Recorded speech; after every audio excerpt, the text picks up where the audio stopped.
Okay, so we have Mike Peterson here today, and we're going to record this interview. He's got a few things to talk about. We'll banter things back and forth. Feel free to comment and ask questions. I'll try to keep up with that the best I can, and just listen to what Mike has to say. So, like I said before, Mike is our original macho man here. Uh, he's got disco in his soul, and used to be out dancing in the clubs in that white leisure suit. Uh, but today he's here to talk to us about trading. And Mike, why don't you just tell us a little bit about your background in trading, what brought you into trading, and how you got started? Sure, you bet. Boy, it's always nice to be among friends. I appreciate you sharing that my disco history with everyone. I started out, my first job out of college at the University of Nebraska was in a bank trust department. And we were, of course, managing trust accounts, pension accounts, things like that.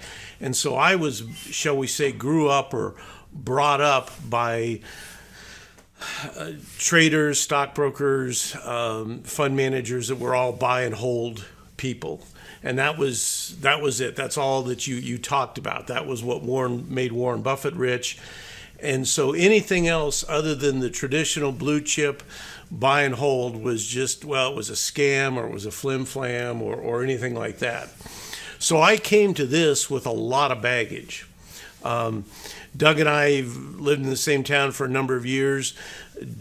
Met one time over a cup of coffee, and Doug mentioned the type of trading that he did, and I just couldn't believe it. I just didn't think that was right. That's no way. These swing trades, and you've got a 3 to 8 day hold. What are you talking about?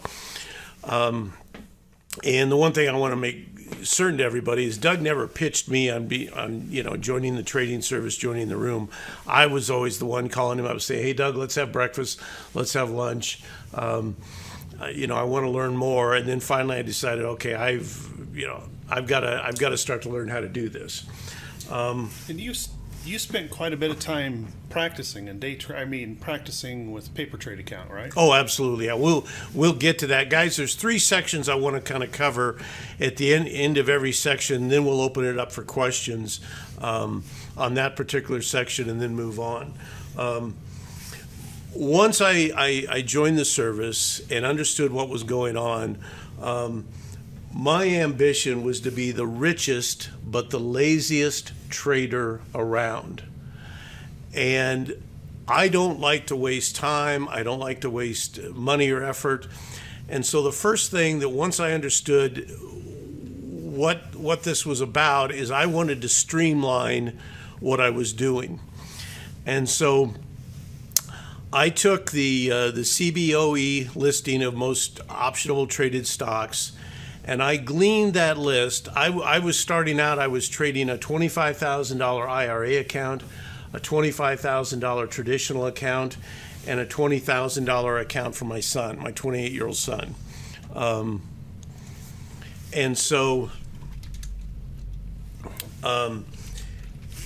Anyway, I wanted to break it down and to find those stocks with options. And a lot of times when we say stocks, folks, I mean options that most fit my size of account.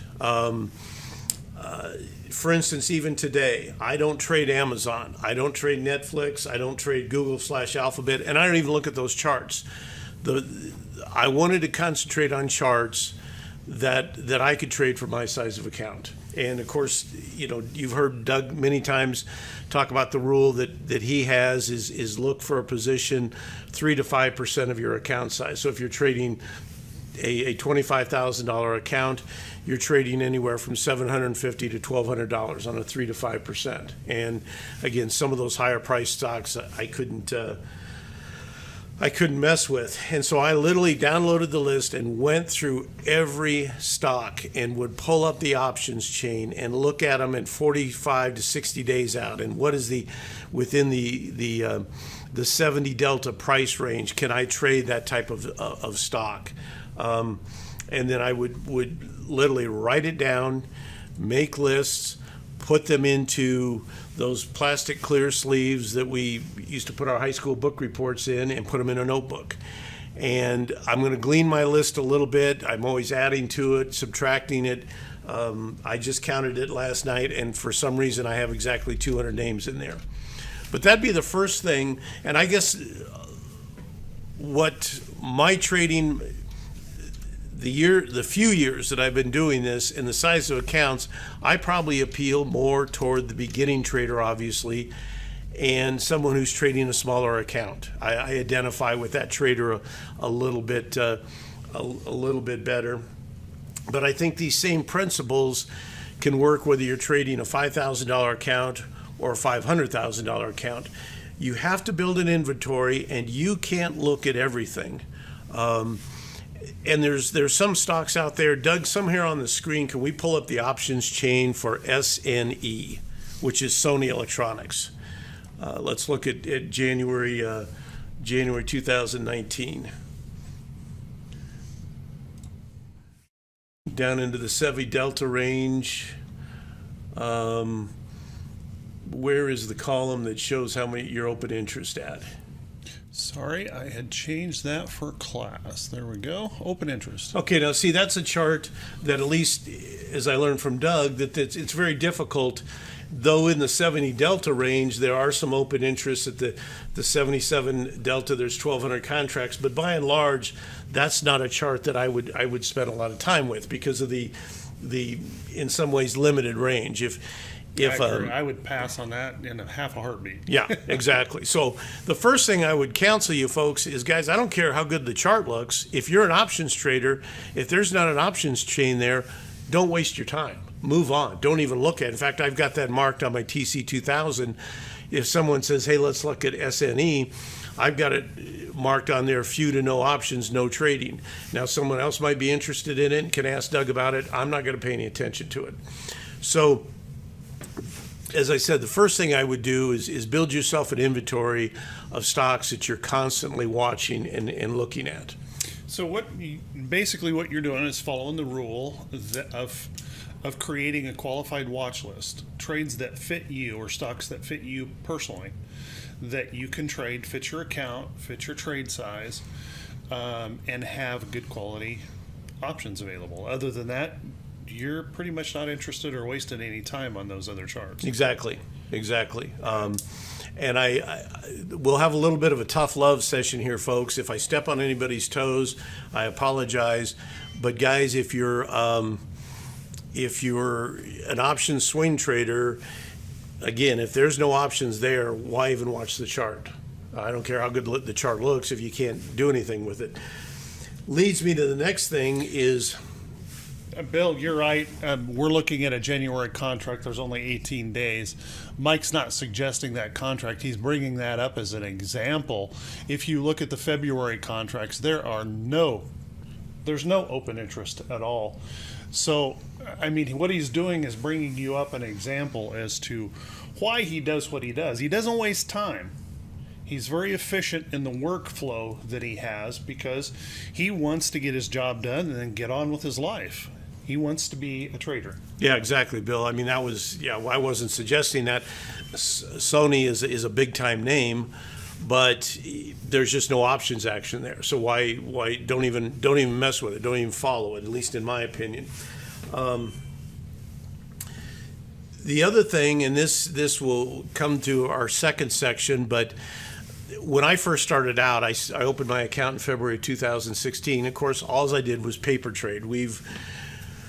We've made a lot of jokes about my lack of tech skills, and that was it. And so I paper traded from February of 2016 to July.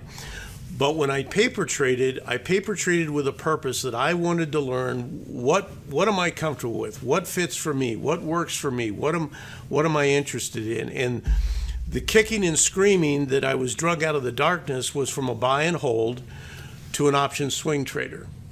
And you can run these experiments for yourself. You've probably seen them in real life examples, but it came very, very close to showing me a 10-to-1 ratio, meaning I would paper trade Intel by buying the equity, and I would paper trade within our set of rules if it was there, Intel on an option. And gosh, if I made in a 5-day swing period, if I made $18 on the Intel equity, I made $180 on the Intel option, traditionally directional calls. And so that's the next thing that I would counsel you on is begin to figure out within an area or parameters the type of trading that you like, that you feel comfortable with, that you understand. And for me, it became swing trading options. Sure. Hey, Woody, to answer your question, yes, if you trade stocks only, you certainly don't have to go to the depth that we're going here with options and looking at the open interest. If you see a good setup on the daily or any chart time frame that you're trading and you just want to trade the stock, by all means, that just because we're talking about options today doesn't rule out your ability to trade a good pattern on the stock itself. It's just, it does not qualify for an options trade. And Glenn, TC2000 does have the ability to make a matrix of sorts for your options, but this is, I'm showing you Thinkorswim here, and I would say Thinkorswim, as far as a broker goes, is head and shoulders above TC2000 brokerage. However, the charts on TC2000 are miles ahead of Thinkorswim charts, and that's why I use TC2000 for my charting. So just to answer a couple of those questions, go ahead, Mike. Okay, all right. Okay, so that's the basic step one was, number one, build yourself an inventory. Number two, begin to kind of understand the type of trading that interests you, that you have a feel for. Now, Doug has talked many times. In fact, I think there's actually a session recorded that you can go back in the archives and find where he talks about when he first started out, he did small spread trades. And he makes a very good case for someone starting out with a smaller account, that what you can do with that. And so that, again, that is something that if that works for you, appeals to you, by all means, I would go back and listen to that session time and time again. But the first thing is, because there are too many options in trading options, shall we say. I use a lot of sports analogies. For a number of years, Nebraska football, the University of Nebraska football with Tom Osborne, very successful, national championships, always winning a majority of their games. But he locked into a system. He tweaked it occasionally, but 90% of that time he stayed with a certain type of system. He was gonna run the ball first. He was gonna have a good offensive line. It's the same way in trading, guys. Find something that you're comfortable with, that works for you. Occasionally you have to tweak it. Occasionally you have to add to your experience and knowledge and education. Sometimes market conditions warrant that. But for me, it's directional calls and puts. I have a session in here. We'll cover that. I'll talk about the mistakes I've made. For me, one of the mistakes I've made is it seems like every spread trade we've ever put on, I've messed up. I don't know how I do it. Doug is probably, you've heard the story many times about the Microsoft trade that I think lasted, did it go 4 months, Doug? Something like that. 4 months, 100% return. I made 98, not 98%, $98. I think I was in that trade for 4 days. I had a whopping $98 profit. I'd look at it. I couldn't understand it. I sold out of it. The people that stayed in it, as I said, had 100% return. I obviously spread trades I've got to get better at and I'm working on, but right now for me, directional calls and puts. Well, and the important thing to that, guys, is what you're hearing here is that Mike is following a set of rules and he's keeping it simple. He's picked out a strategy that works well for him and he's proven to himself, first in paper trading, and then in live trading, he's proven that it works. And so he just continues to repeat and stay with that simple plan, that simple system. Mike, what happens? We all break rules. We're human beings. We break rules. What happens to you when you step outside of the rules or try to get creative or things like that with your trading? What happens to those trades? I start kind of reading my own press clippings. The one trade when I step out of the parameters that we have established works, and then I think I got game, and the next 10 trades I shoot myself in the foot and lose money on, and then I come back to reality that, okay, Mike, you're not in your wheelhouse. Let's get back to what works. Maybe you need to learn some more, experiment some more, ask some questions, but it never fails. If I think I want to try and get away with something, I do once, and so then I try it again, and it's a painful money losing process until I come back to reality. So I think that's an experience that most people have as traders. We go through a period where we feel like, hey, I've got this. I know more than the market knows. We get a little bit cocky, and then we stretch ourselves, but we stretch ourselves in the wrong way. We stretch ourselves by breaking rules, by doing kind of dumb things. And the market has a way of humbling us every time we do that. So staying with a simple plan, a simple set of rules. And, guys, you don't have to know every strategy, and you don't have to know every price pattern on the charts. Mike will tell you he doesn't know every price pattern. He doesn't know every candle pattern. But what he does do is what he understands and what he knows well, he sticks to that like glue. Absolutely. Yeah. Okay. The next area that I want to talk about, and again, as I mentioned, I opened my first account in February of 2016, is I do not believe that we paper trade enough.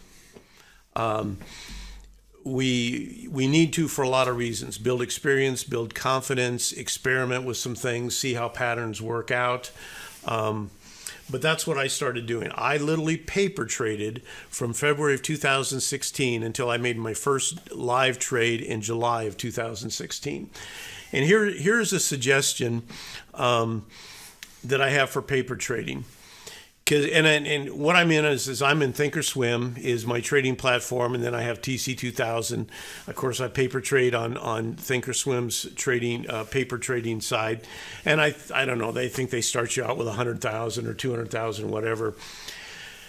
Paper trade the trades that you can make per the real live account that you have. If you have a $5,000 account, paper trade with those rules. Now, I will tell you that a $2,000 or $5,000 account, you might have to occasionally push the envelope a little bit and step outside of the 3 to 5% trading range. You might, on a $5,000 account, you might take one $800 trade, and that'd be the only trade you have until you clear it. But anyway, paper trade commensurate to the size of account you have. But to gain experience, to gain knowledge, to gain insight, paper trade as many trades as you can. You might have a $5,000 account, so your trades are the $400 to $800 size, but you might have 20 of them at one time.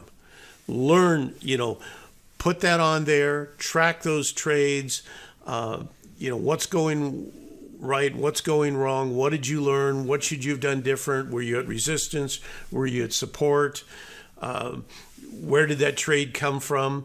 I always just record this stuff in a spiral 3-ring notebook. Just like, again, we used to carry in high school. I just write the date, the trade I'm making, and I can flip back 2 or 3 days and write the result as, made $20, lost $200, whatever. But I do not believe, folks, that we paper trade enough. One of the big experiments that I'm going to run this year is I'm going to paper trade a $2,000 account. I want to see if, commensurate with the types of trades you can take in a $2,000 account, what you can do week after week, month after month. And I'll tie that back in a minute. November of 2016, I took retirement from my factory job, and I just pretty much threw myself into this full time. I was, as I said, I was working a factory job. I was working night shift.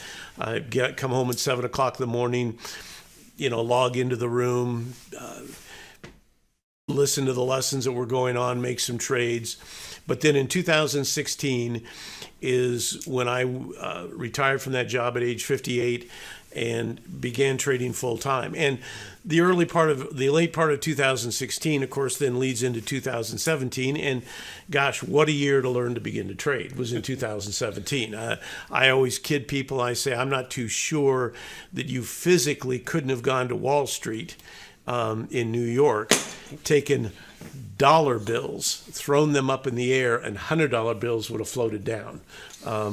We'll see years like that, but we're not going to see every year like that. Go ahead, I'm sorry. Question, Mike. On your paper trading, you traded for a good solid period of time, but you've even experienced when times are bad, you just stop trading and paper trade instead and test your results when the market is rough. Could you talk a little bit about that? That sometimes it's a good thing to just stand aside and see what the market's actually doing without risking money. Oh, absolutely. Now, I had to learn this the hard way. Okay.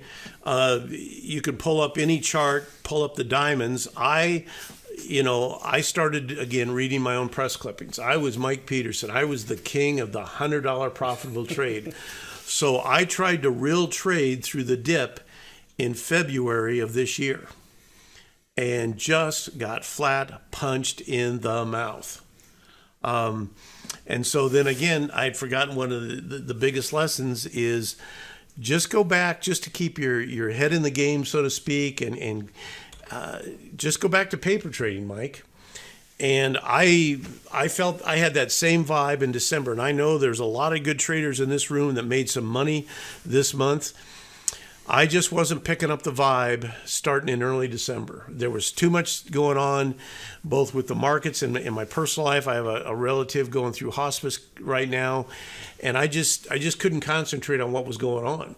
But I did try and paper trade, and even the paper trades, calls or puts, in fact, I told Doug one day I had 2 calls on and 2 puts on, and with the market whip, all 4 trades in paper trades got stopped out. They were all losers. Yeah, all losers because the market went one direction early and then flipped around and went the other direction. But at least it reinforced for me that for me, now was not the time to trade. Well, it helps you too. It helps you understand when you're pushing the envelope. When the market is beyond maybe your skill set or your speed for trading, and it tells you when to back off a little bit. And one thing I got to tell you guys, Mike is one of the best at doing this. He really gets into that and practices. He doesn't come to the market halfway. When he comes to the market, he's prepared with an idea, a trade, a plan, all the way through. Before he even comes to the trading room and asks a question about a stock, he's fully prepared to pull the trigger on that position. He's just waiting for the green light, some other confirmation, somebody else to put their eyes on it and make sure that you're seeing it right. Correct? Exactly. Yeah. Aaron, to answer your question, the only thing wrong with paper trading, there's no emotion. You're absolutely right. So, folks, this is a discipline. You have to run this as a business. Though there's no emotion of the real money, you've got to use that experience of what am I learning? What am I seeing? Where was that trade placed at? Was it at resistance? Was it, at support? But it's something that at least for me, I feel, that has worked time and time and time again. So, well, experience comes from more repetition. Yeah. The more you repeat the same process, the more you reinforce the rules, the better you become as a trader, the more disciplined you are to your trading plan, to your style. And it makes a difference to just stay in that mode stay in that groove, so to speak, of your plan and just keep it moving forward. Remember, guys, our ultimate goal here is not to be any kind of superhero trader. Our goal is every day, every week, every month, work to advance our account. It doesn't have to be by great big giant winning trades. It can be with small consistent gains, and that's what Mike has become the master of, is just those small consistent, just get in there and get out type trades.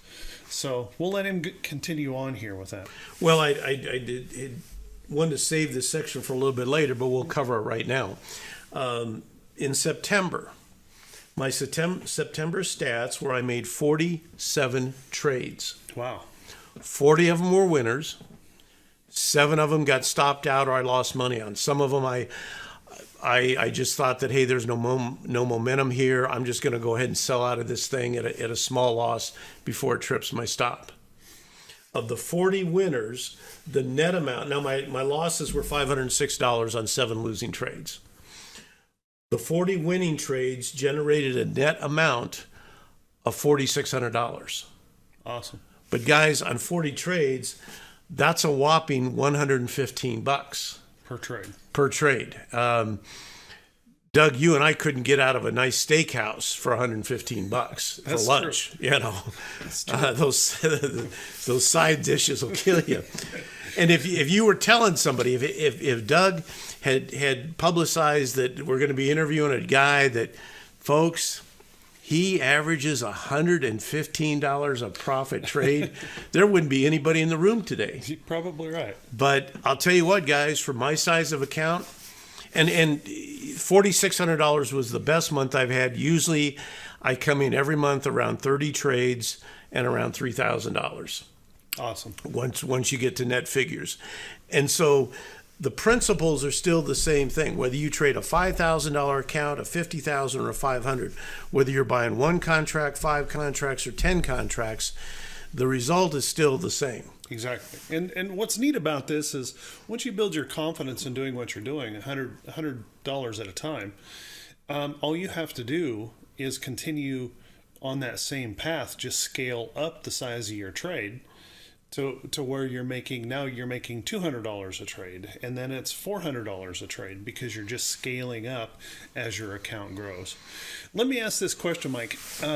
What gives you the confidence to be able to put on that many trades? Is it the paper trading? What's giving you the confidence to stick with that? Well, you're going to find this hard to believe, but I listen well. Many times. Well, 90% of my trades don't come from me. That same trade I might have it highlighted, but somebody else has already beat me to it. You know, I start out. I'm in both rooms, so I start out in hit and run candlesticks in the morning. Make the switch over. When we shut down at noon here in this room, I take a lunch break and then I go back over to hit and run candlesticks. And so people will say, I'm in IBM, and you or Rick will comment, boy, that's a good looking trade. That chart is setting up for this. Well, that's all I need to hear. I mean, I'll go into the options chain. If there's an option there that I can trade it, Rick has already told somebody in his room, or you've already mentioned that, hey, that's the right time to enter that, or that's a good looking trade, or that's a classic pop out of the box. I've done enough now that I know how to look for a 70 delta, 45 to 60 days out. I just make the trade. Many times, month after month, 90% of my trades, someone else has already beat me to it and suggested or mentioned it or talked about what they were into and has gotten feedback from you or Rick, giving them, shall we say, a green light or a thumbs up or an indication that looks like a pretty solid trade. And so that's one of the topics I was going to touch on earlier is, guys, we got to put our egos aside and we got to start paying a little attention to what other traders are talking about, showing, posting, because there are good trades there. I've proven it. I should have, with those stats on September, I would just bet you 80% of the 80 to 90% of those trades had initially been suggested by somebody else, and I just followed them in. Now, when you're saying 80 to 90%, you're not talking about just me and Rick. No, you're talking about other traders in the room, right? No, I mean, I could Linda J, Joe, Aaron, Bob C. I mean, I'm going to leave somebody out when I start mentioning names. But, you know, somebody will say, hey, Rick, can we look at this chart? I like the February, 45 calls. It might not be something that I was looking at. I might have it on my list, but if Rick or Doug then comments on it, that's all I need to do. I don't need to think, well, since I didn't bring it up, I'm not going to trade that. If there's a green light given or a thumbs up given, and it's a trade I can make, you know, make the trade. Yeah, I mean, I didn't even have TAL anywhere on a watch list, and I can't remember who I should give credit to, but about a month and a half ago, somebody suggested, "Hey, let's look at TAL." It was in Right Way Options. You again commented favorably that was a good looking trade. Went into it, held it 3 days, made $225. There you go. Didn't even have it on a watch list. Where did it come from? Another trader in the room. Right, and that's the power of the room. Hey, question for T. Well, actually, Sully, what's your commission rate with Toss? I've negotiated it down to $1.25 per transaction. Per contract. So if I buy a contract, obviously I'm going to have to sell it. The total commission on that would be $2.50. $2.50 round trip. $1.25 to buy, $1.25 to sell. I will eventually make the switch over to Trady or Trade Hawk, but I'm a real slow learn on technology, and I'm comfortable with Thinkorswim, and I think that's a pretty good rate. I might call them here in January and see if something else can be done. That's but awesome. I can live with $1.25 per transaction. Absolutely. Do you still use the CBOE list? Once I pretty much have got everything gleaned and downloaded, because it really doesn't matter, guys, that, don't worry about, because Apple is always going to be near the top as far as, the amount of options activity within its option change. I don't need to know if the rankings change that much. I pretty much got my list. Occasionally people will throw other stock symbols and other trades out there. I'll look at that and go, well, gosh, I must have missed that. I'm just going to go ahead and add that. This week will be a down week, and I'll glean my list. I'm going to take some things off, and then I'm going to add some things. Plus, I keep track of what I call the XL products, XLE, XLF, XLB, that type of thing. Let's see. So the majority of your trades, your list primarily started from the CBOE list. Exactly. And then what you've done is gleaned out what doesn't work, what doesn't fit, what doesn't have enough volume. Too expensive. You've just gleaned that list out, and you're constantly, for lack of a better word, because I've used it before here, you're farming that list. You're continuously cultivating that list, adding stocks back that's mentioned in the room, mentioned by other traders in the room that look good, adding stuff back, and then pulling stuff out when they start falling apart and are no longer qualifying as a trade. Would that be correct? Yeah. So you're not, are you doing any scanning at all for any of your lists? No, not yet. I'm going to begin to start, but it's with great trepidation that I'm thinking about scanning, and I'll explain that in a little bit. A couple of quick questions, Sully. It's $1.25 per transaction. So if I buy a contract, I pay $1.25. When I sell it, I'm charged $1.25.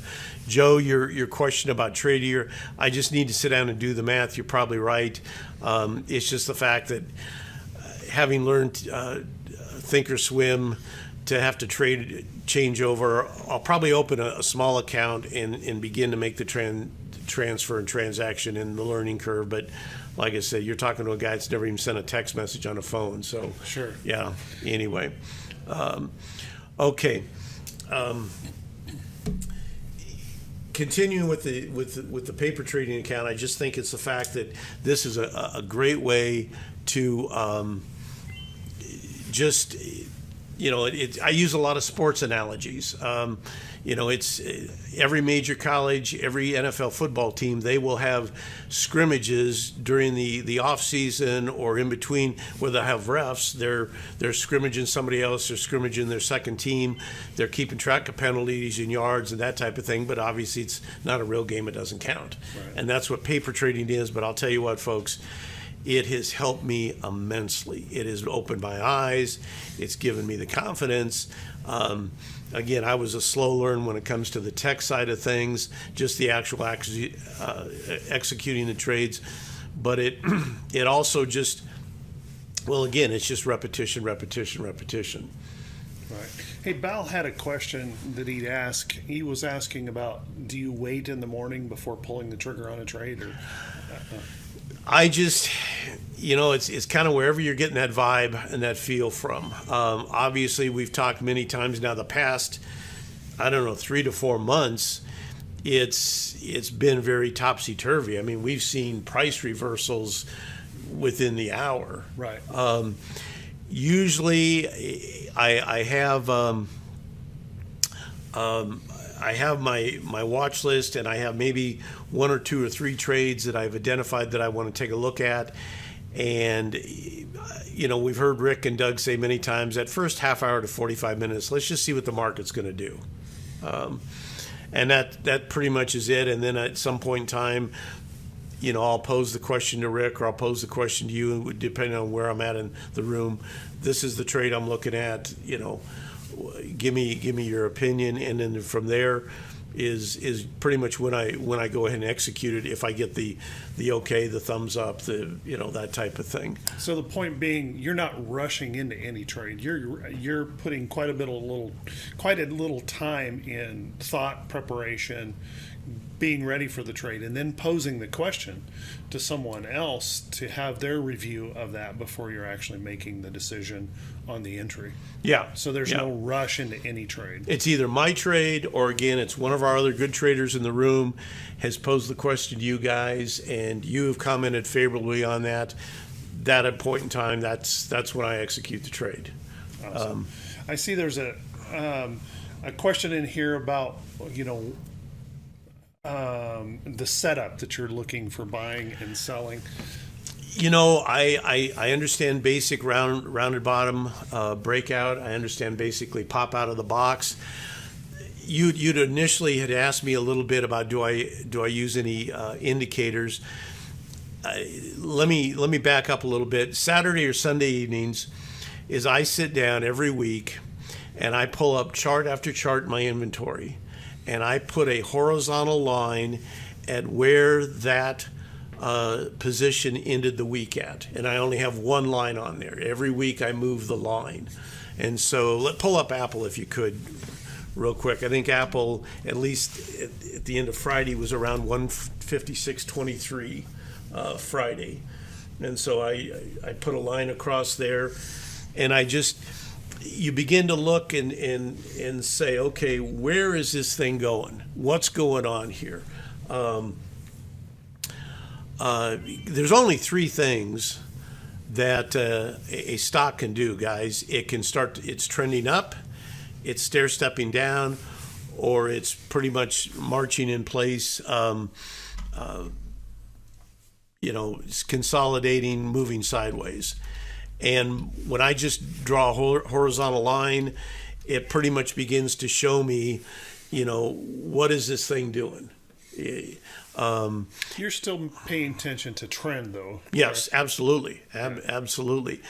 Something I'm working through again on a paper trading, because we've talked about it many times, is it's tough to fight the general trend of the market.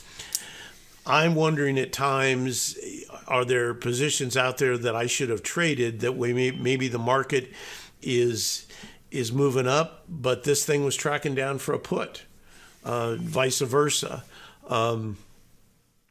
So that's my indicator, is the eyeball test. Is I'm looking at these charts daily, If it's moving sideways, I might come back and check it in the middle of the week.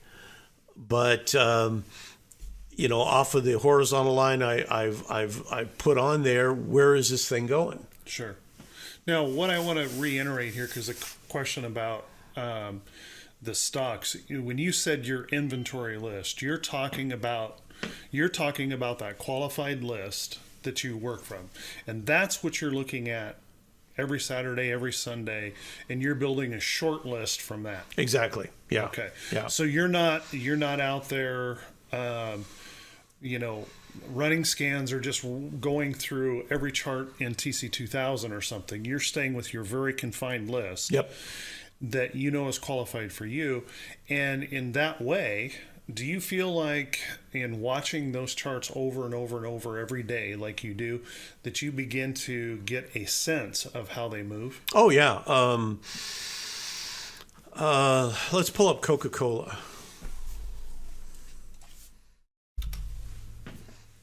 Maybe back it a little bit into the fall. And we can see how it kind of traded in a range here from 45 to 46, 43 to 45 through this period here. Yeah, but you can begin to just kind of get an idea of it'll rise up, it'll drop down, it'll rise up, it'll drop down. We'll come back to this chart in a minute for another example. So you're sticking with your list. You're not jumping out of that parameter. What I'm trying to point out here, guys, is that Mike is very consistent. You notice that he's not jumping around. He's staying with his qualified list. It doesn't matter what I say, Rick says, or anybody else says. If it doesn't fall within his parameters that fits into his qualified list, he's not interested, doesn't have time for it. Exactly. Okay. Mart, the question you have is, Mike, what is your setup preference, a pop-up or a pullback and then a move up? I really don't care. If I think a chart is moving in a direction for a call or a put, and I then get a second set of eyes put on it, I don't care what you call the pattern. Is this thing going to make me some money? Is there the money here to be made? Solely, that would be correct. It's when Toss gives you $1.25 per contract. That means if he trades 5 contracts, it's 5 times 125. So please understand, Mike is still making that average $100, $120 a trade, paying those commissions. So Mike, is the commissions at $1.25 a big worry for you? Not anymore. No, I mean, guys, I first started out, I didn't know any better. I was paying $9. And still making money. So, I'll make the switch over to our new vendor, but it'll happen sometime this summer, and I'll switch part of the account and begin to learn their technology and their execution methods and everything. Rick's got a question: what percentage of your trading account do you trade? I don't think I've ever been past 50%. 50% of your capital in the market. Yeah. I'm only going to take good trades. I don't, if a trade doesn't fit the rules, and I'll touch on this because that's one of the big mistakes I made one other time is, you don't trade for trading's sake. Right. Okay. The one pitch that I would want to make, and again, this is my personal opinion only, particularly when you're starting out or you're trying to establish a consistent, profitable pattern, is, to me, it's just easier to learn directional calls, directional puts. Now, you had mentioned one time, Doug, again, that when you first started trading, there were certain type of spread trades that you took. Right. By all means, guys, if that has an interest to you, go back and listen to that lesson that Doug has put. But to me, that's the basic core foundation of what we do. Because the stock, to make you money, it's either going to move up or it's going to move down. Stock's got to move. Yeah, that's it. But am I expanding my knowledge, expanding my experience? Again, I've got to get better at our different type of spread trades. The market at times is going to warrant that. I've got to get more discipline, which of course is, is back to using the paper account. But I don't mean to brag, but I will. From what my dear sweet mother tells me, when I was a kindergartner, I was a pretty sharp little kindergartner. And gosh, when I was a first grader, I was a pretty sharp little first grader, and so on. But when I hit first grade, they didn't move me up to third grade. When I hit third grade, they didn't move me up to fifth grade. And at times I can tell you guys that seeing some of the comments that people post, I wonder if at times you guys aren't pushing too hard. If you're not making consistent money on the simple, basic directional calls and puts, my personal opinion is I wouldn't work so hard to get into some of these exotic involved trades, because I just think you're missing something. Now that's my opinion, but take it for what it's worth. But you gotta crawl before you walk and walk before you run. It's a great example. When I first started trading, I started the same way. I worked really, really hard just to learn how to trade calls only. I just wanted to do directional calls. Once I finally felt like I had that under my belt, I started adding in directional puts. And it takes a long time to build enough confidence in what you're doing to be able to build on that experience and then add different strategies to your trading. Yep, exactly. Okay. The next section I want to move to is profits, taking profits. We, of course, so many times put this into a dollar amount, $100 profit or $120 profit or whatever. But behind the scenes, you're looking at percentages. For me, again, it's just a vibe. I always call it the whiplash effect. I pull up my Thinkorswim account and I look over at where I'm at with my trades listed and the profit or loss since the trade was open column. If that's enough for me to look twice, to snap my head back around, at that point in time, I start doing some calculations. Where are we at on that trade? What's my percentage of profit? There's a dollar figure there, of course. And folks, it comes down to this. With money, there's 100 different places you go with it, but let's look at $500. You can make an option trade with $500. Easy. You can't get into real estate for $500. You can't get into the cattle business for $500. If you take $500 to the bank, most of the time that's a passbook savings account, and they will give you 0.3% for 1 year. Here, we can take $500, put it into an option swing trade, make $100 in 4 days. And that, whatever that percentage works out, $100 on $500 is a 20% return in 4 days. And yet I see people post comments that, well, I just thought it might go higher.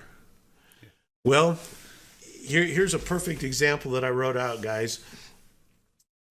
You got $190 pure profit in a trade. You've been in the trade for 4 days. Of those, it's had 5 up candles in a row. You've been in there for 4 of them. It's 11 o'clock in the morning on a Friday. Of that $190 profit, 90 of it comes in today since the market opened at 8:30.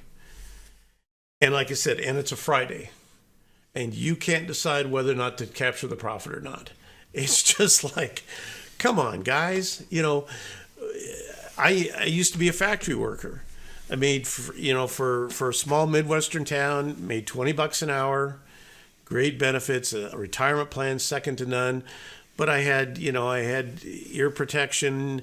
I had heavy work boots. I'm standing on a stress mat, but I'm doing 12 hours a night on concrete, standing next to an assembly machine, making $20 an hour. Glad to have it. Wonderful company. They took care of the Peterson family very well. Let me get this straight. I make a few keystrokes. I come back 4 days later, a few more keystrokes, and I made $100. How easy is that? Could I have done that at the bank? No. And for me, again, personally, It doesn't bother me because we're always looking at the same charts. It doesn't bother me to take a profit around $100, and 2 days later, if I'd have held on, I'd gone to 140. But it's like nails on a blackboard for me to not take it at $100, and 2 days later, it's down to $40. Right. So consistency with taking that off. Do you? Because you are very, very good at taking those profits off and not allowing the greed portion to get to you. One of those reasons, I think, is because you're so active with the number of trades that you put on. You're not scared to enter trades. You just continuously are looking for that new trade, that confirmation, and then you're in the position. But you want to be circulating that money pretty regularly, in and out, in and out. Average hold time, would you say, under 10 days? Oh, yeah. In 2017, it was 8. 8 days? 8 days. For the bulk of 2018, it was 5 days. The last 90 days, it's been 3 days. Okay. I think the market, I mean, you pull up any chart. Yeah. You look at Coca-Cola. Try and count in there how many up candles in a row you have. Right. If you get past 5, that's unusual. Right. That doesn't mean the bottom's gonna drop out. Sometimes it pauses, consolidates, that type of thing. But it just seems here recently, with as much whiplash and volatility we've had in the market, I put something on, I check it. There's some money there. Let's just take the profit and call it good. So would you say anywhere between 10 and 20%, you're really watching for reasons or signals why you should be taking profit rather than trying to squeeze another penny or two out of it? Or yes, yeah. I mean, it goes back to the same thing. Okay, I've had it 3 days. There's 15% there. Is there any more there? Could be, but we're up against a Friday and the weekend. Let's just take it now. I can always buy back in. Right. I traded Twillo in those September stats. I traded Twillo 3 times that month. Sure. I traded a directional call, a directional put, a directional call. In and out of the trades, and just following that same simple plan. Put $500 into a trade, looking for $100 out, and just continuously moving that money around. Yeah, I mean, I even did, I think on AMD, I did the old manage a profitable trade. I had 3 contracts. Sold 2 of them, had $200, held the other one for another 3 days, made another $120, which before I'd have sold all 3 positions. But so I'm getting better, I'm growing, I'm becoming familiar. But like I said, it comes down to the fact, guys, that you got to be profitable. Right. You got to be profitable. And and it doesn't matter, guys, if you're a bigger trader, if you're trading more contracts. I shared this the other day where I made a trade from my phone on the diamonds the day my internet was down, and I made $1,500. Now I made $1,500 because I traded 10 contracts. Mike Peterson trade, if you traded 1 contract on that, you made $150. It's the exact same trade. It's just that you can scale it to any size. And you don't have to be looking at every single thing in the market to be able to do that. You don't have to be jumping around with what's in the news or what's popping today.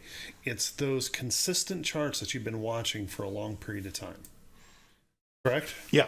Yeah. And we got a question here on average. What is your max size contract per trade? Do you scale in or average down? Is it okay to buy 1 contract? Yeah. I don't think I've ever taken more than 3 contracts on a position, maybe 4. Usually I'm 1 to 2 to 3. And you stay within that rule of somewhere around 3 to 4 or 5% max. Yeah. Usually you're under 4%. Yeah. Well, my one account has grown. My IRA has grown from 25,000 to 45,000, and I've taken profits off of that on a semi-regular basis. My traditional account has stayed around 25,000 because that's I call it Paycheck Friday. The last Friday of every month, I call up TD Ameritrade, and whatever I have gained in that account for a net amount since the previous month, I have them send me a check. I don't even want it transferred in my bank account. I physically want a check. I love getting money in the mail. We all get bills in the mail. We get junk mail. I get a check in the mail. I walk into the bank with it, and all the gals, in a small town, they know you. Sure. And they're all, hooting and hollering that, must be paycheck Friday, huh? And so that account has stayed at $25,000. Okay. And I trade the same. I trade the same trades. Yeah, Linda calls it mailbox money. Exactly. I make the same trades from my traditional account. I make the same trades from my IRA, and I make the same trades from my son's account. My son thinks I'm a genius because he hasn't taken any money. He's 28 years old. He hasn't taken any money out of his account, and he just can't believe that the returns that this thing is getting. So you're skimming one account and just taking it as fun money. Yeah. Yeah, that just supplements my retirement to let me do what I want to do when I want to do it, how I want to do it. In your other account, you are taking some fun money out of it from time to time. Occasionally, yeah, a little bit. When I need to do some traveling or there's a big ticket item I want to buy or something. Sure. Yeah. And guys, that's important too. Some of you may not have to be taking anything out, but what Mike does is he makes a point of rewarding himself for his work. That he's saying that there's a reason why he's doing this, and the reason why he's working so hard to improve every day, because he likes those nice little rewards at the end. So. Okay, Fred had said, Mike, would you mind sharing your list to get us started? I don't. What I would say is go to download the CBOE listing, and I mean the list is 200 names long. I can't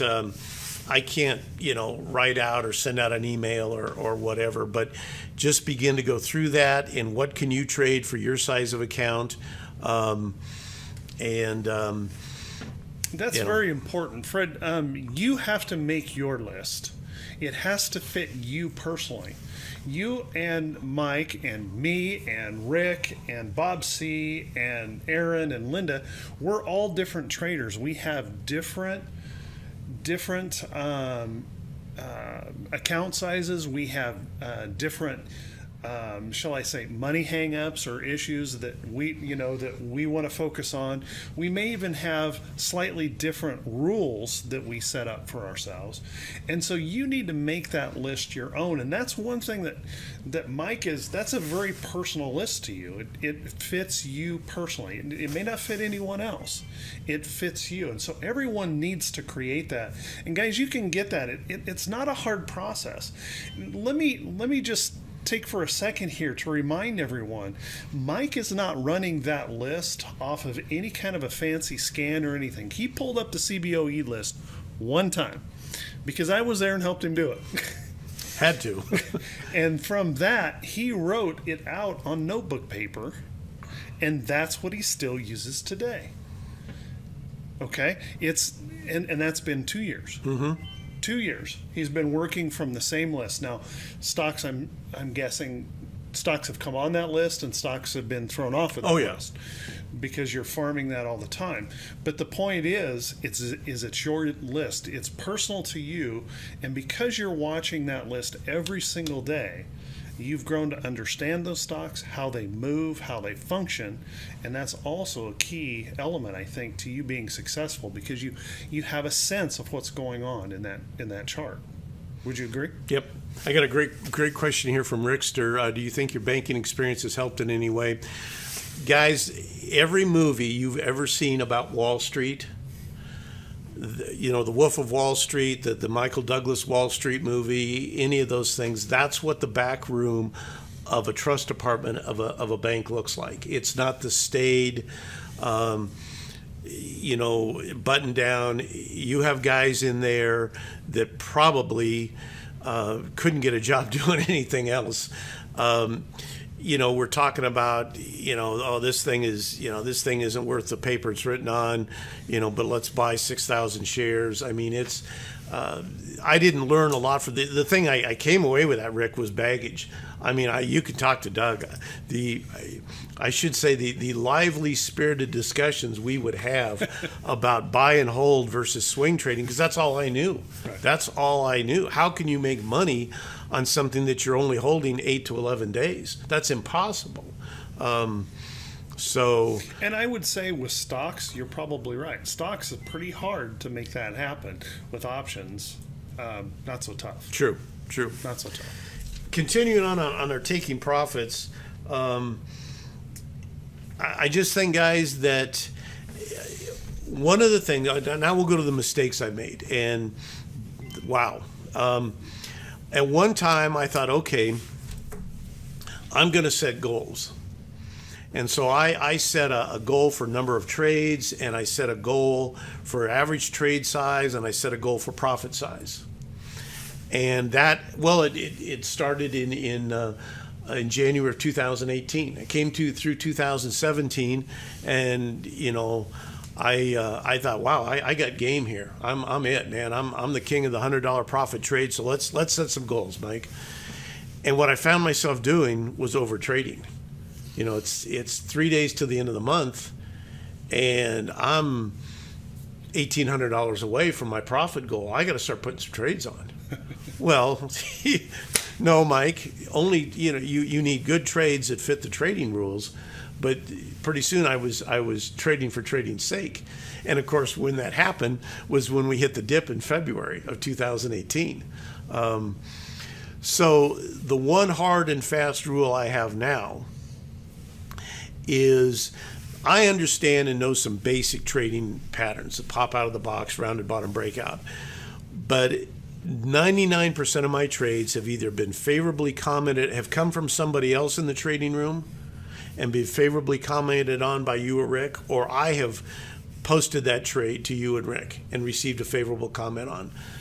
That's the trades I make. If I can't get a second set eyes with a favorable comment, I just don't do the trade anymore, because I have proven to myself that if I go off the reservation, boy, can I just shoot myself in the foot. My gunslinger mentality of ready, fire, aim approach hasn't always worked.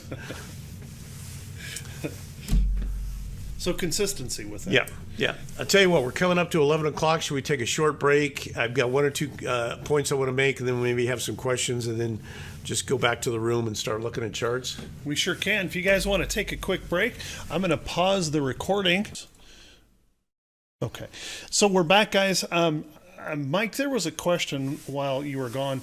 A question about how many trades do you need to think about before putting yourself in a situation of over trading? Well, that again comes down to the rules, guys, and I violated those rules. I went off of, my goal is to make 20 trades a month, and I've only got 13 of them on. I got to get with it. Or my profit goal is $2,000 for this account, and I'm only at $1,200. I got to get with it. And that's the problem. Guys, stick to the rules. A good trade is a good trade. Have a second set of eyes put on that trade. Have somebody else comment or pick up a trade that somebody else has commented on. But, I've had as many as 15 trades on, and I've had as little as 2 trades on. But there is no magic number there. It all comes out in the wash. If you're making money, then those are good trades. But what I found is when I started to trade just to think, well, I got to put some trades on to make my goal, is I was reaching for trades. I was stepping outside the rules. I was exceeding everything, and I just shot myself in the foot. I didn't even come close to hitting those goals. So that's something. I can't guarantee you the results, guys, but I can guarantee you the effort. And the effort is you have your inventory list. You're constantly monitoring it, looking for what your experience level shows you should be a position moving into a trade, and then you take it to the room and get a second set of eyes, Rick or Doug primarily, because those are to comment on it, or listen for what someone else is doing. If Rick's is telling Aaron, that's a good looking buy on IBM for March 2019 calls. If that fits you for trade size, price size, that type of thing, what more do you need to hear, guys? Go from there. Would you agree, Mike, that you may reach your goals on a monthly basis, but it doesn't come consistently, like every week you make a number. You might be 1 or 2 weeks where the market is just not performing and you're not doing much trading, and then it all comes back at the next week and you make your month just kind of all at once because the market is so back and forth, the ebb and flow in the market. Correct. Again, don't just force yourself or say, hey, I got to have 3 trades this week, or I got to make. I break it down into averages, but don't you gotta let the market come to you, and you gotta let the trades come to you, and you gotta take what you can get within our parameters and our rules. I have a 100% trading return for the month of December, 100%. Why? Because I haven't made a trade since December 4th. Right. I just couldn't pick up the vibe. I know other good traders have been banging out trades. My head wasn't into it. Again, I had a relative that we were worried about a hospice situation. And so my tongue-in-cheek comment of I've got 100% return is I just made some paper trades to see if I was, to kind of keep my head in it. But at times even those were reversing on me. I just left everything in the money market side or the cash reserve side of my trading account. I have not made a trade since December 4th and not worried about it. Right. I couldn't devote the time to it. And I just thought, in my opinion, there was too much market volatility in WHIP. But again, I've seen other people post good trades. It works for them. But it just didn't have the feel for me. So don't force it. Every time I've ever forced a trade, I've lost money. Right. So it's pretty fair to say then, when you feel like you're in the zone, when you feel like the market's working out for you, the trades are setting up, that's when you get very active. When you feel this or get the sense that the market is just not performing very well, you've got no problem just backing away and protecting your capital. Exactly. Don't have to trade just to be trading. Yeah, I go back to what an old stockbroker told me. His rule number 1 is don't lose money. His rule number 2 was try and make a little money. His rule number 3 is don't forget rule number 1. Warren Buffett. Yeah. Tell you what, guys, I've got our national championship locker room pep talk now, and then we'll start to actively take questions. This past year, when I would log into either room, I'd always say, good morning, team. Let's go find us some money. And it dawned on me that I'm going to change that, whether you call that your war cry, your mission statement, whatever. And I want each and every one of us to think about this. I want you to put this somewhere to where you can see this every day. I've got a little inch-wide, foot-long banner on the second shelf of my computer desk at home, and I wrote out this: why not me? Why not us? See, guys, true financial wealth and security doesn't have to be just for hedge fund managers or trust fund babies that are born with a silver spoon in their mouth. I am convinced after 2 years, guys, that we have the knowledge, we have the experience, we have the tools that we can build for ourselves, commensurate with where we start, true financial security. This is from years ago. They talked about remember the Beardstown Ladies Investment Club? I'm going to make a prediction, and Doug hates predictions, but I'm going to make a prediction. I will just bet you sometime in the next 10 years, some industry publication will do a feature article on hit and run candlesticks right way options. For this fact, these guys, and when I say guys, I'm talking about the people in the room, have always stuck together. They've learned from each other. They've encouraged each other. They've chastised each other, but they've built on their experience. They've shared their knowledge, their trades. They have a system that works. Things change occasionally in the market, but it's the same building blocks upon building blocks. And I guess the question is, guys, there's not a person here today logged in or that will listen to this recording that can't give me 3 reasons why we, each and every one of us, whether you start with $2,000 or you have a $200,000 account, why you can't put together the financial security that you want, that you need, that you're comfortable with. I mean, do you realize, think about this, and I don't care what size of account this is. If you had an account that you were consistently taking $1,000 a month out of to supplement either your income, your retirement income, whatever, and leaving additional $1,000 in there to build your account, you are ahead of 99 and 9/10 of the traders. And guys, we can do that. We're going to do that. If we're not sophisticated enough for you, if we're a little too backwards and hokey, hey, tell you what, no problem. Thanks for stopping by. We'll see you in 2 or 3 years if you can swallow your pride and admit that all these other services that you spent almost thousands of dollars on, when they have just about blown your account out, come on back. We're understanding people. We'll welcome you back. But guys, let's just do this. That's what we're going to do. We can, for the newer traders, sometimes, guys, not every question can you pose in the room. You've got to do a lot of study and a lot of work on your own. For the more advanced traders, sometimes, guys, putting in some of these exotic, big-time spread trades, appreciate you sharing that with us. It's going to help some people grow. If a lot of people aren't latching onto that, be patient. But guys, together, we are going to do this. And so I'm just encouraging each and every one of you, put that banner someplace. Tape it to your desk. Put it across the top of the monitor. Why not me? Why not us? So the team approach is, and I talk about that quite often, that Right Way Options Hit Run Candlesticks is not about Rick or myself. It's about the team working together. All of those trained eyes on the market, everyone helping each other improve as a trader and working together to get that done. That's the power of the room. Exactly. Well, like I say, when 90% of my winning trades come from other traders in the room, I might have had that same stock on a watch list. Somebody else beat me to it. Somebody else got the favorable comment on it. Boom, I make the trade. Sure.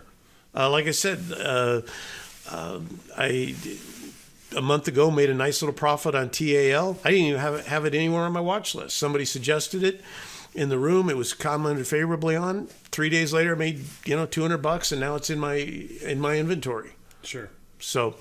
Okay, sorry guys, a lot of you guys have posted questions. You're going to have to repeat them. My poor friend Ball has put the same question in 3 times that I've ignored you.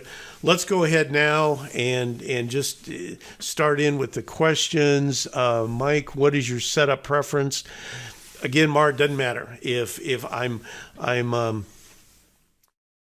beginning with my experience level to recognize a round and bottom breakout or a pop out of the box or something. Again, if I think it's warming up or catching my attention, it's on a watch list, and then I ask Doug or Rick to comment on it. I just opened the CBO list. What is the difference between? Do you understand that one that this gentleman? FF, we can talk about that later. That's kind of off the subject, but the CBOE list is already sorted for those that are for call options. It's sorted as soon as you download it for call options to show up as the highest rank. So if Apple happens to be the busiest that month, Apple's at the top of the list. Sure. It might be Apple, it might be BAC, it might be, and the thing is, guys, that list doesn't change very much. The top 200 doesn't change very much. No, it stays pretty solid. So where Mike downloaded it once and he's used the same list for 2 years now, he's never looked at it again, never downloaded it again. You don't have to get too complicated with that. David asked, what is your typical hold period? Again, David, I think this past year I made $300 in an hour. But usually in 2017, the market wasn't as volatile. my average hold was 8 days. In the early part of this year, it was 5 days. The past 90 days has been 3 days. It's just wherever I'm getting that vibe that I've got a nice little profit in there, it might be stalling out, or the market might reverse, or that particular stock pattern is, after 2 or 3 or 4 days, it shows a bit of a pullback. I just go ahead and cash it in and take the profit. So with all your trading, you said sometimes you might have 15 positions on at once. You also said that you rarely, if ever, go over 50% of your account invested in the market. Would you say that you base how active you are in the market by the condition of the market, by how the trades are setting up, how many trades are being talked about or offered up in the room, and you're moving with that rather than trying to hold some specific quota that I can only hold 5 trades at a time or anything like that. You're moving with the market when it's moving for you. Yeah, I try. You have a saying that I believe the gentleman that invented Thinkorswim came up with, which was trade small, trade often. Right. Now, again, we're trading often as it fits our rules. We're not trading to be trading. Right. Probably 50% of my trades are 1 contract trades, 30% of my trades are 2 contract trades, and 20% of my trades are 3 contract trades. I don't think I've ever gone over a 3 contract trade, the dollar amount or whatever, but that breaks your rules. Yeah. Let's see. Ratio of profit to loss. Vern, September was an unusual month. It was 85% profit, 15% loss. It usually just falls right at 70%. 70% winners, 30% losers. The average loss is about $75. The average win is about $150. So Kathy says, how do you set the initial stop and options? There's numerous pieces in the archive, Kathy, but I basically go with, where the volatility stop, the green and red dots are on a position. Ball, thanks, Ball, for posting this question. I'm sorry to ignore it. So many ideas. A minimum open interest figure for your option selection. Usually for me, as low as I trade, if a delta price doesn't have at least 100 contracts in it, I really think twice. Plus, it can't be just kind of out on an island by itself. Earlier in the session, we pulled up Sony and we looked at it just January, and yeah, there was 170 delta option that had over 1,200 contracts traded. The one above it and below it had virtually nothing. That I've learned through Doug is a tip off that you might just want to keep on walking. Okay, let's see. Rules for bid-ask spread. Rules for. Again, that's just one you've just got to look at. I don't have a hard, fast dollar or percentage wise, but I know what does or doesn't feel right. If it starts getting to more than about 30 to 40 cents per the 2 spreads, I really got to look at it and decide whether it's worth something. Why start a trade that far down, right? Yeah, and like you've talked many times, that's a sign that that's not an actively traded option. There's not a lot of activity in that. It's shown up in open interest. Volatility could be really high. Yeah. Do you place a stop loss immediately after entry? Pretty much. Yeah, I got 3 accounts I trade: my IRA, my traditional, my son's IRA, and I don't have time to be, doubling back. It's the old saying, if you don't have time to do it right the first time, when do you have time to do it over again? So I just execute the trade, put the stop, execute the trade, put the stop, execute the trade, put the stop. Well, and that was a learned experience. Oh, heavens. Because when you first started, you kind of... we had that conversation in one of the coaching sessions. You were kind of, do I really need to use the stops? Well, yeah, because I'm here watching and that kind of thing. That came from my buy and hold background. Just buy the thing and it'll go up eventually. Well, it doesn't always do that in options. Right. And you've had some big setbacks on a month or two when you didn't have stops, and they just kind of cut the legs out from going. Oh yeah, yeah. Anytime I report figures, guys, I always report net figures. I mean, when I have losses, I report the losses. Or if I say I made $1,000 this month, and I had $1,800 of losses, but everything's reported. But oh yeah, I mean, there is virtually no mistake you can make in trading that I haven't made. Fortunately, I've just made them small enough that it hasn't been a devastating effect. But you like I say, you shoot yourself in the foot or you get punched in the mouth enough times, you begin to kind of come around. Thick-headed like me. It takes a while sometimes for you to pick up on that. Mart, are you trading a 15-minute chart? I'm not. I just stick pretty much with daily. I'm having to expand my knowledge and my comfort level a little bit to 4-hour charts or that type of thing. But for me, the 15-minute chart just doesn't work. And Mart, I think he kind of answered that question in a way, because he said since December 4th you haven't made one trade. One trade. Because the market volatility has been so large, he hasn't found the trades that he's comfortable making. So he's simply standing aside and protecting his capital until his edge for a trade returns. Would you agree? Pretty much, yeah. Peter's question, do you have a trigger to buy? Retest the support, or you just buying the gut feeling? No, well, I did, Peter. Boy, I like the looks of this. This is Coca-Cola. I love Coca-Cola. Boy, I'm going to buy this. And that that didn't work out. It cost me money. And again, our rules are we, is it a rounded bottom breakout? Is it a pop out of the box? Is it the traditional, like Doug talks about, where it moves up, pulls back to support, and then begin to accelerate upwards?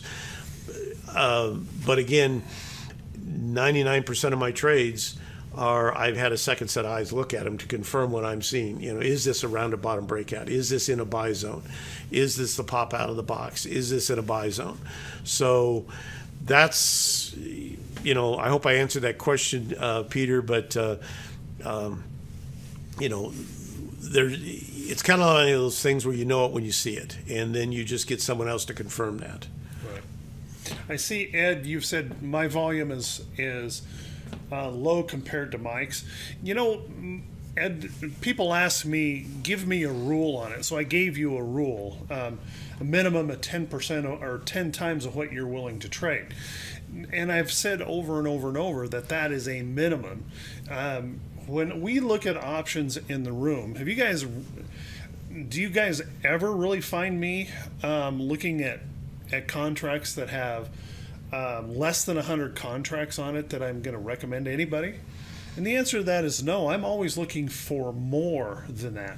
And the reason is, Ed, is because I know I don't have to trade every stock out there to be successful. I have to trade the right stocks, the good stocks. And so if the volume is questionable, why even waste a whole lot of time with it? Just go find another trade.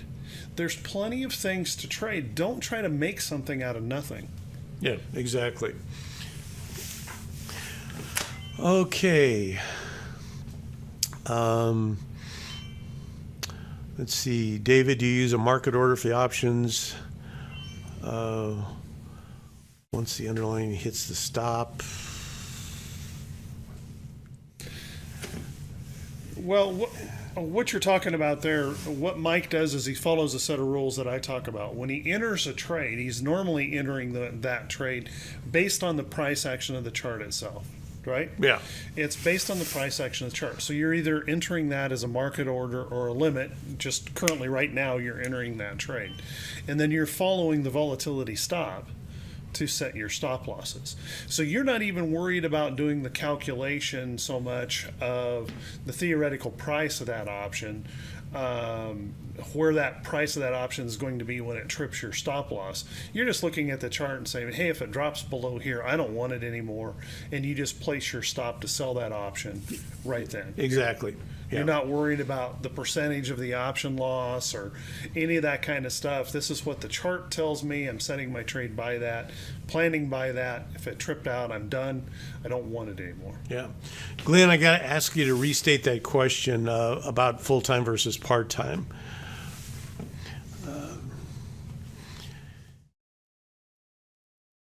David, I probably don't get that technical. I'll make it real easy, guys. As I look at my charts, is this chart trending upwards? Is there a directional call opportunity there? Is this chart tracking downwards? Is there a directional put opportunity there? That's, if the option price isn't too much, if the bid-ask spread isn't that much, isn't too great, if I think there's a potential there, I make the buy, I set the stop based on the volatility, green and red dots, and then I just go with it. Okay, Glenn, I work full time trying to figure out how to do this also. Boy, I'll tell you what, buddy, my hat's off to you, because and Doug has several sessions in the archives where he talked about this. That is one area, Glenn, that I just did not do a good job at. This past summer, I took a job with an agronomy service just to get out and have something to do and kind of move around. And, we went from 6 in the morning till 7 at night, 4 days a week, Monday through Thursday.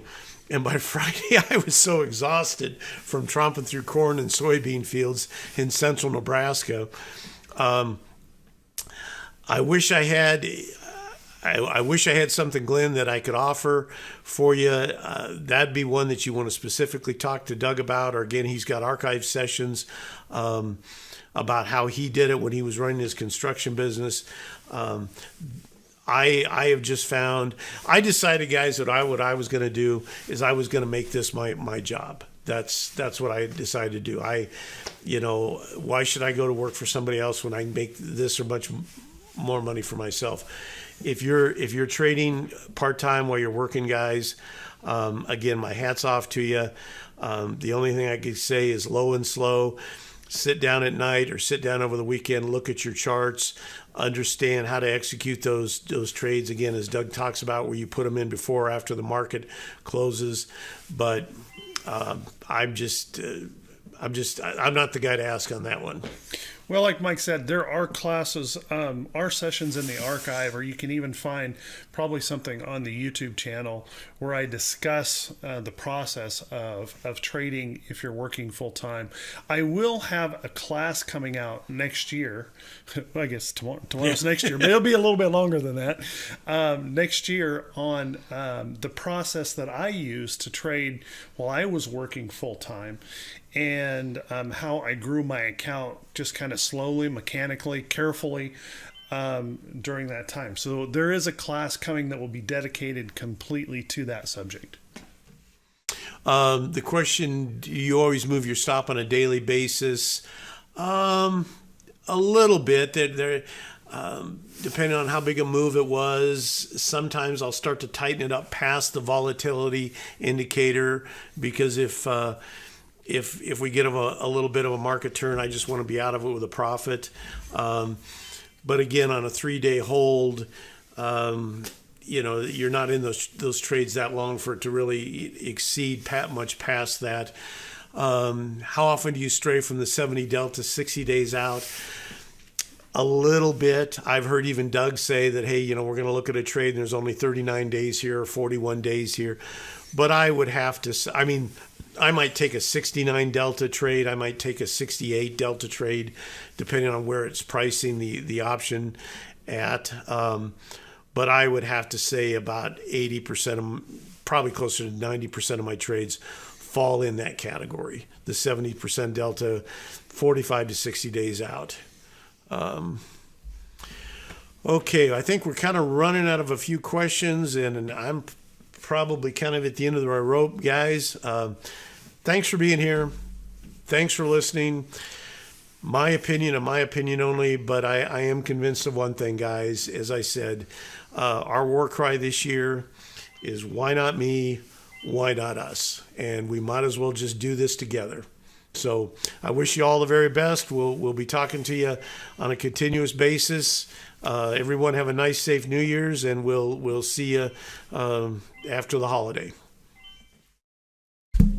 Thank you, Mike. Thank you, everyone, for listening to that. I will get this video put together as soon as I can, and I will get it posted out there for everyone, all the membership to be able to see.